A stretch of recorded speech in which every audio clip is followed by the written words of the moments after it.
This is for you if you know that your childhood traumas are sabotaging your relationships, yet you don't know where to start and you're a little bit afraid of what will happen if you do. In this video, I'm going to share with you the 3-step system to heal any trauma that you can implement today and get started from the safety of your own home.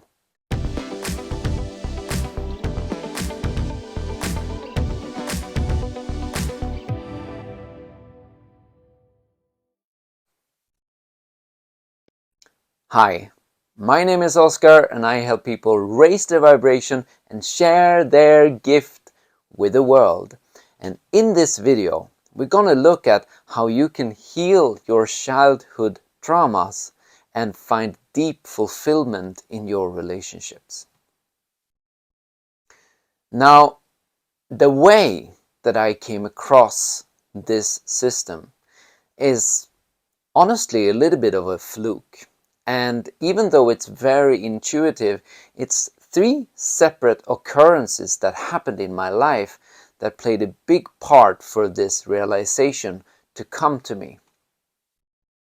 And the first time, or the first step that occurred, happened when I was totally down.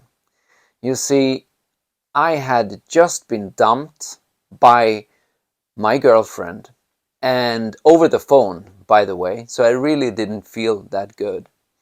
And I was devastated, and I was so down, and I was like, I had no clue what I was doing. I was feeling like this horrible pit in my stomach, and it was like I didn't know where to turn.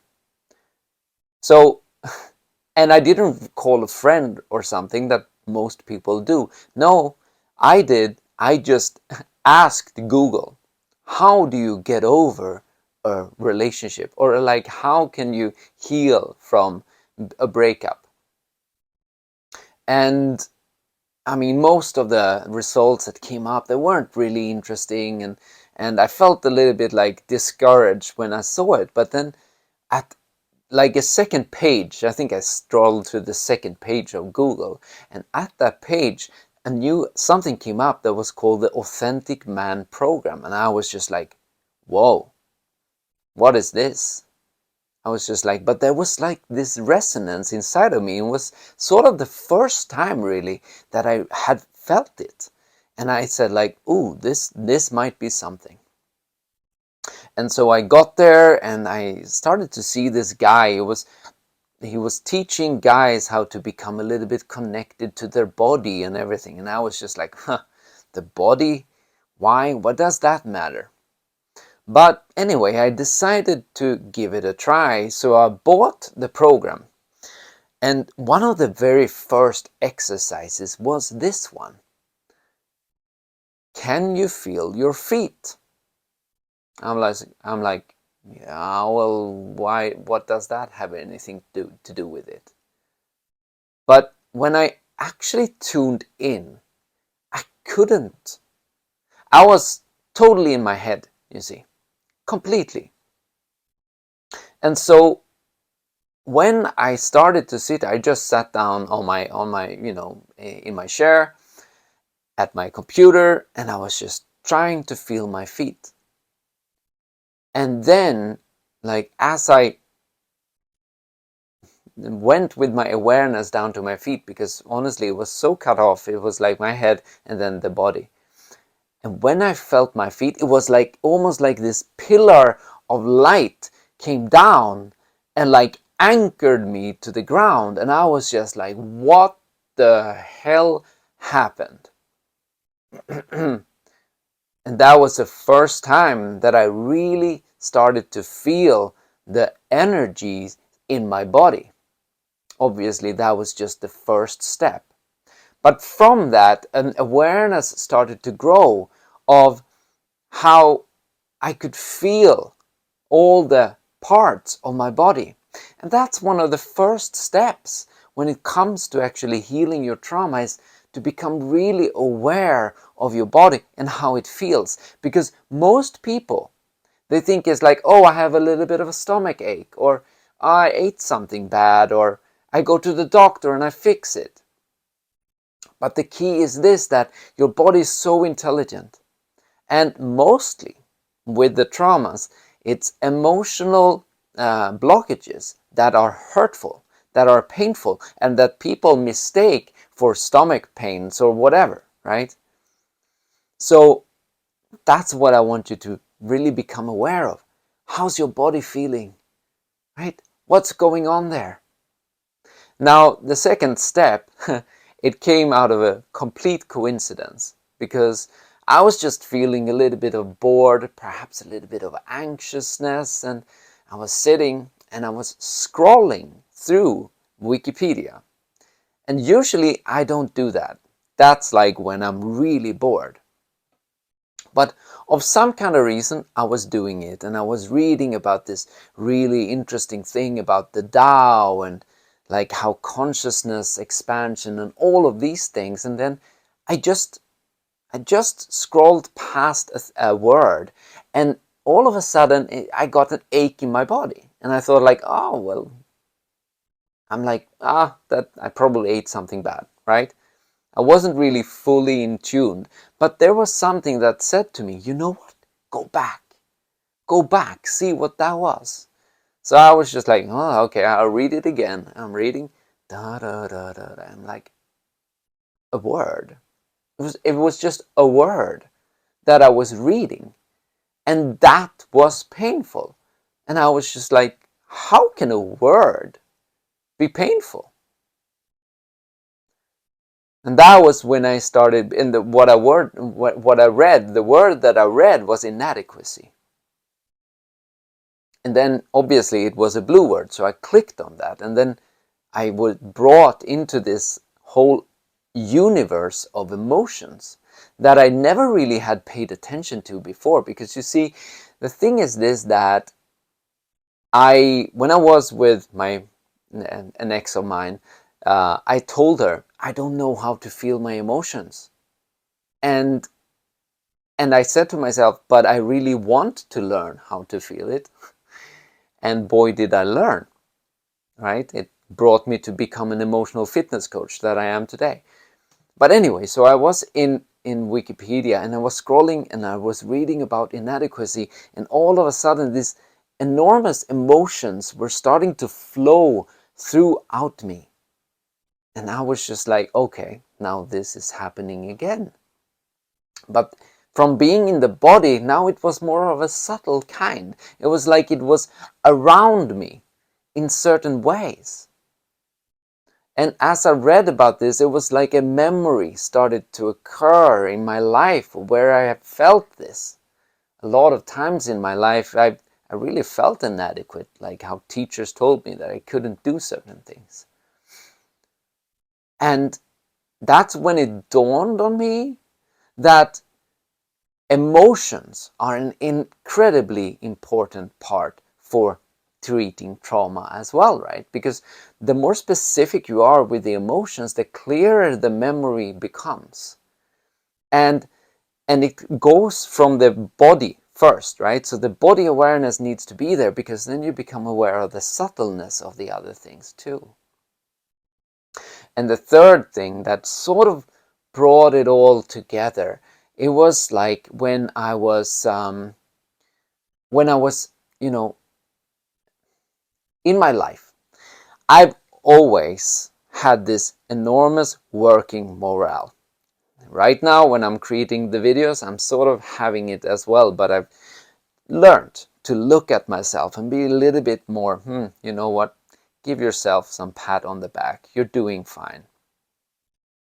But anyway, the last job that I had, that I was employed at, there, I never really felt that it was okay for me to go home. Yet, like go home when I was sick. Yet, what happened was that I was just like, you know what? It was just a regular day, but of some kind of reason I felt like, you know what, I'm just feeling a little bit anxious, honestly. I'm just feeling a little bit down. And I'm going to give myself the permission to go home even though I'm not 100% sick. And for me, that was out of the world, because my dad has always told me, unless you have a fever of 38 degrees Celsius, you're not sick. So I always, throughout my life, I went through school being basically sick. But from his point of view, I weren't sick. So I had this idea, it's like, no, you never go away from work. So I always gave almost my own attention to all the other people or the workplaces around me, and I never really gave myself and met the needs that I felt inside of me. And so I went home and I laid on my bed and I was just like, okay, I'm just gonna relax here for a while. And then I started to feel all this emotional overwhelm coming up in me. Now, from learning about these emotions, I'm starting, okay, I'm gonna look at this. And then I was brought to memories. It was like I was pulled down into the bed, and I don't really know why. But I was brought to memories. And in these memories, I started to become acquainted with the younger version of myself, right? My inner child. And this inner child, it really needed for me to listen to it. And it needed for me to, in those particular memories, for me to give it the permission to express itself, what it felt. And when I did that, it was like I became so relieved. I became liberated. And that can happen for you too. Because the thing is this, that everything is now. So the past and the future and here and now is right now. So you have access to everything in your past, but you get access to it through your emotions. So the more specific you are with your emotions, the clearer you are about the past occurrences. And when you're there, start establishing a connection with that younger version of yourself, because the truth is this, in that moment it needs something. And you can give it to it. So do that. And you will see what happens. For me, for instance, first of all, I was so angry at my parents, so I probably burned them up many times in my mind first. But then, finer and finer emotions and ideas and comfort started to occur. So the thing is this, that you need to burn through your emotions. You have to feel it to heal it.